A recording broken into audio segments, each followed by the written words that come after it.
Hi everyone, and welcome to Bob's Wood Stuff for another quick tip. This tip is about planing downhill with the grain versus planing uphill with the grain. It's really important whether you're using a hand plane or a jointer or a planer that you're going the right direction so that you get a good cut and you do it safely. Here's what those terms mean.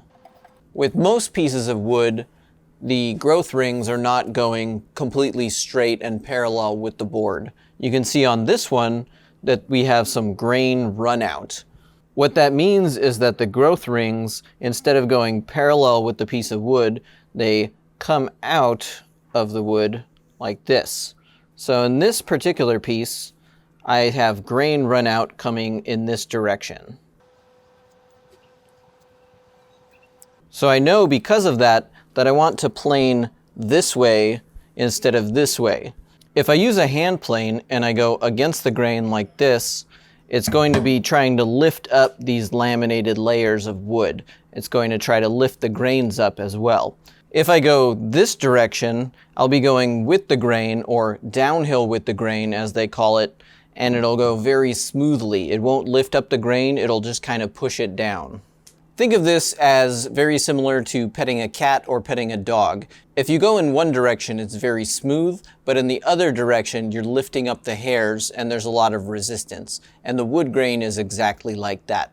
Some pieces of wood are straight grained, which means that the growth rings are going parallel to the board itself. This piece is pretty straight grained. That means I can plane it from either direction and still have good results. Straight grain wood is very desirable for this reason because it has a lot of strength. Grain runout tends to cause problems. If you've ever seen a baseball bat snap in half, it's usually because there's grain runout on that line and that's splintered off. If it were straight grained, that probably wouldn't happen. So as I'm planing this piece, I want to go downhill with the grain to get a smooth cut. I'll show you right now. So this is the direction I want to go. I want to be petting down those grains instead of lifting them up.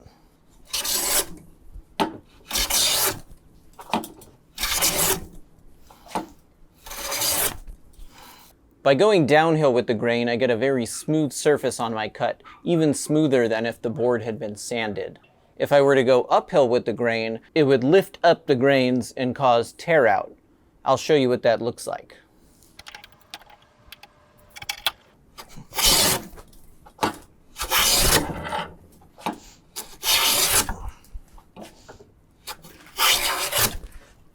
It's noticeably more difficult to push the hand plane because of the extra resistance, and even though the board is flat, it has a very rough surface. On power tools, this is also important because it'll be harder for the jointer or the planer to make that cut, and there's going to be a lot of resistance on the machine. So you should be going downhill with the grain on those as well, and know which direction your blade is rotating in so you can do that. Some pieces of wood, if they're highly figured or if they're just cut from a strange part of the tree, they have a grain that goes down and then back up again, or down, up, down, up. With this particular piece, I have a growth ring that comes in this way and then runs out on the same side. On boards like this, it can be hard to choose which direction to plane from because both directions you'll be going uphill with the grain at one point or another.